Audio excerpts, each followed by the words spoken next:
The Jacksonville Jaguars win a game. Y'all happy? Yay. Y'all understand why I said it like that in this post-cash edition of Locked On Jaguars.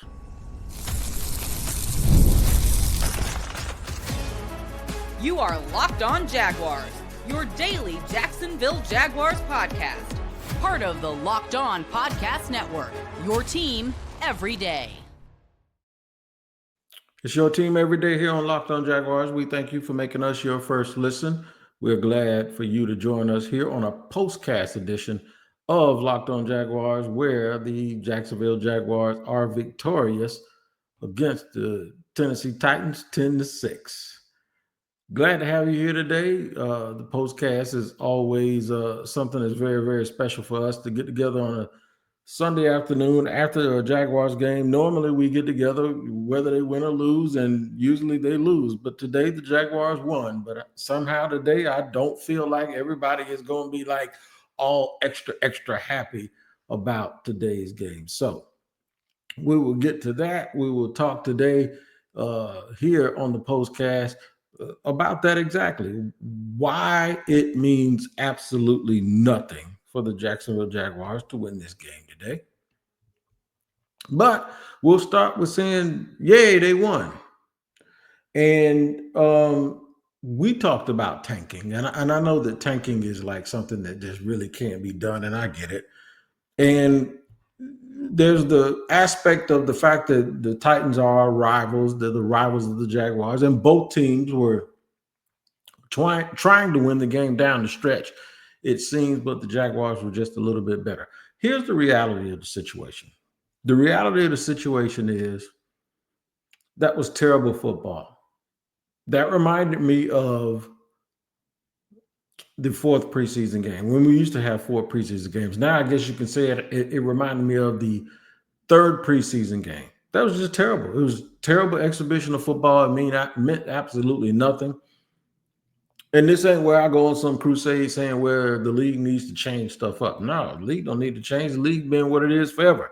What happens is the Jaguars just have to get better, and they don't need to be a part of games like this anymore.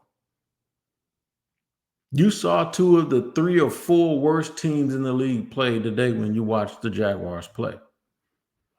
That is, as entertaining as the game might be, look, I can get entertained. I can go to a little country western saloon on a Friday night and get entertained at 1 o'clock in the morning from 2 people punching the hell out of each other while they're beer drunk. But that doesn't mean that those guys are great fighters. That just means that I was entertained by 2 drunks. And I feel like that's what happened today when I watched that football game. I was entertained by 2 drunk teams, 2 drunk franchises. If y'all don't feel the same, look, I ain't knocking you, but to me, watching the 3-win Tennessee Titans play against the 2-win Jacksonville Jaguars, and then all of a sudden the Jaguars find a way to win the game 10-6, which I heard the broadcast say that it was actually the lowest scoring game in the National Football League this year. Just nothing to be proud about. Absolutely nothing. The Jaguars obviously playing without Trevor Lawrence. I'll give you some stats here. Mac Jones, 23 out of 31 for 220 yards and 2 terrible interceptions that let you know he's a career backup quarterback. Tank Bigsby had 18 carries for 55 yards. ETN had only 4 carries for 20 yards. ETN also had 4 carries for 50 yards. Brian Thomas Jr. had 8 catches for 86 yards. He was missing. He was on a milk carton early in the game, and then all of a sudden they decided they're going to force the ball to him. Jarian Jones with the sack, Josh Hines, Allen with a sack, but other than that, nothing really to report. They won 10-6, and now they're 3-10. Houston's 3-10. The Titans are 3-10. But you learned nothing. The only thing you learned is are you willing to pay attention to the things that you really, really learned about your team today? And it's not just you. It's really Shad. It's really the decision makers. It's really those people who may be on the fence about whether or not Trent Balki needs to be retained. I'm certainly sure that the people that I don't even know if there's a group of people that think Doug Peterson needs to be retained. But if they are, now you see today that this whole thing is off the rails, man. This is what it is. What this is right now is this is a bad football team. They won today, but it just doesn't feel like it. It feels like they beat another bad team, and it feels like they barely beat that bad team. So, I mean, do you really feel good? You lost draft position. You might be picking third now as opposed to picking first, but you can't really lose what you don't really already have because draft position isn't established until the end of the year. We're just doing like a running, we're sort of looking like a running clock with that. But the Jaguars are bad. They're so bad that winning a game doesn't change the way you feel about them. In fact, it stamps it. It solidifies the way you feel about this team and this franchise as a whole. They're a bad team, and all of this stuff needs to be replaced. Everything. Do not, for 1 minute, sit there and try. See, because the thing that I'm talking about with Shad is if you choose to not, let me say this correctly. If you choose to not just eviscerate this entire thing, that means you're actually making a choice and picking and choosing what you think the problem is. And see, that is more difficult, in my opinion, than just starting all over. Because when you start all over, you only got to be right about one thing, and that is who you hire as GM. You don't have to be right about anything else. But if you don't start all over, here's what's going to happen. You might be wrong again, or you might be right about the coach, but if you got the wrong GM and you leave him in place, then that situation is going to end up being wrong too. We'll talk about that and more here on a postcast edition of the Jaguars 10-6 victory in just a second here on Locked On Jaguars.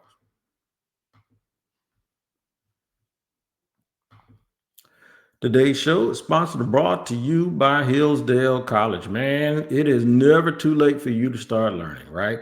We spend so much time going over endless stuff on social media, and it's mind-numbing sometimes for hours and hours, and you don't get any credit for it, and you don't learn anything from it. You're just entertained, right? So history, economics, and the great works of literature, the meaning of the U.S. Constitution, all those things, they really inspire me. And our sponsor, Hillsdale College, is offering more than 40 free, that's right, free online courses, including the ones I just mentioned. You can even read up on the rise and fall of the Roman Republic and a brand new documentary style course on Marxism, socialism, and communism. All of Hillsdale courses are self-paced so that you can start whenever and tune in whenever. Plus, you can go deeper with readings, quizzes, discussions, or enjoy the lectures even further. Go right now to hillsdale.edu/locked-on to enroll. There's no cost. It's easy to get started. That's hillsdale.edu/locked-on to register. hillsdale.edu/locked-on. And today's show is brought to you and sponsored by our friends over at Prize Picks. That's right.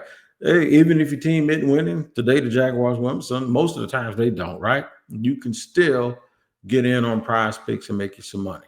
That's just the bottom line. Whether it's football, basketball, or any of your favorite sports, Prize Picks makes your holidays bigger and brighter. You can now win up to 200 times your money on Prize Picks. Plus, the holiday season is here, and that means they're giving away $30 million in rewards during Pickmas or Pixmas with an S, Pixmas, and offering 2 free picks in December. This week, I'm looking at Travis Kelce to go more than 70 yards receiving. He needs to get back on track, and Lamar Jackson to throw more than 250 yards. He needs to get on track too. Download the Prize Picks app today and use the code LOCKEDONNFL to get $50 instantly after you play your first $5 lineup. That's right. $50 instantly when you play just $5. Prize Picks. Run your game.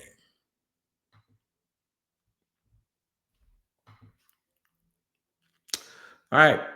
Rolling along here on a postcast edition of Locked On Jaguars. The Jaguars win 10-6 up in Nashville. Shout out to the Bold Brigade that went up to Nashville and represented. They got a victory. They'll feel good on their way traveling back, whether it be on the road or by plane.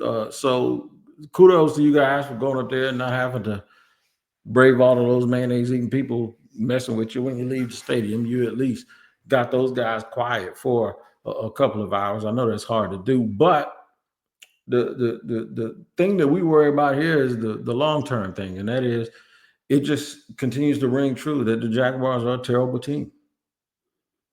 You can feel good about it, and it's no better to me than having a close loss against a good team. When you have a close loss against a bad team, you still feel miserable.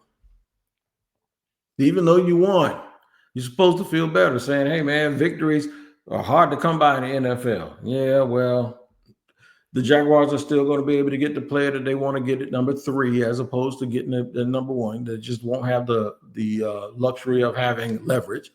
They're probably going to beat the Titans when they play them again here before the end of the season. And then the way it's looking, they can probably beat the Jets too and the Raiders. So the Jaguars might not even end up in the top 3, which is cool because it comes like it comes. Like it doesn't matter at the beginning or the end when you lose all these games. And we've seen that. The Jaguars have gone 9-8 2 years in a row. 1 year they were in the playoffs, 1 year they weren't. So you understand as a fan that wins don't always come where you want them to come and when you want them to come. But the thing about Jacksonville is they're just not a good team. And going through these mental gymnastics over and over again, trying to figure out a way that we can salvage this and salvage that. You don't have to do anything, man. Don't salvage anything. Just get rid of it and start all over. Doesn't mean it's going to work, but at least you know you ain't doing the same thing expecting a different result. They're a bad football team. You're in a game today against the Titans who are off. I'm sitting there laughing at Tennessee like, are you kidding me?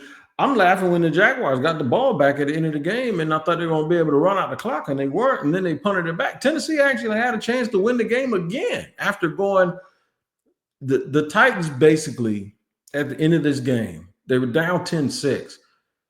They treated it like they needed a touchdown. They didn't get it. They were inside all close to the red zone. They didn't get it. They gave the ball back to the Jaguars. But they had 3 timeouts. The Jaguars literally used about 15 seconds off the clock. And they got a penalty. So the Titans were able to save a timeout. I'm just thinking like nobody wants to win. These are 2 bad teams where they look like they're trying to win, but nobody really wants to win. And that's at the point where I realized, what are we doing here, man? I mean, I got to cover the game, but I'm just sitting there thinking, like, I'm not going to come on here and be like, the Jaguars won, like, woo, we're better than the Titans. We beat our rivals. No, we were right there with them. Early this week, Tyler Rowland joked and said we're the ugly cousins or the ugly ducklings of the AFC South. And I was just like, no, I was kind of joking, but I said, no, call yourself ugly. No, we're ugly too. We have to admit it, man. They're a little bit uglier than us. That's why they lost, and we're cool, but I'm just sitting there thinking, like, we are not – the Jacksonville Jaguars are not a good football team. They are not a good franchise. And the only thing that they did today was cement the fact that, okay, they beat the Tennessee Titans, but they cemented the fact that this thing needs to be wiped clean. It's like you're out there fighting for literally nothing. You're really just fighting for nothing.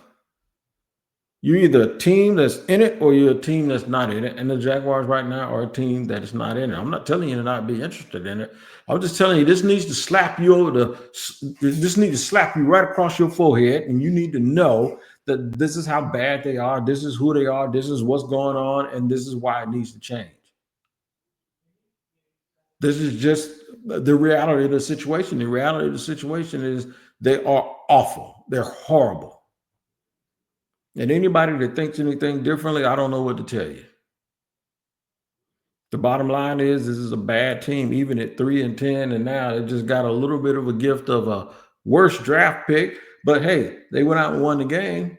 They went out and showed you that they got fight, that they didn't quit. But the bottom line is they're still one of the worst teams in the league, and this thing needs to get fixed.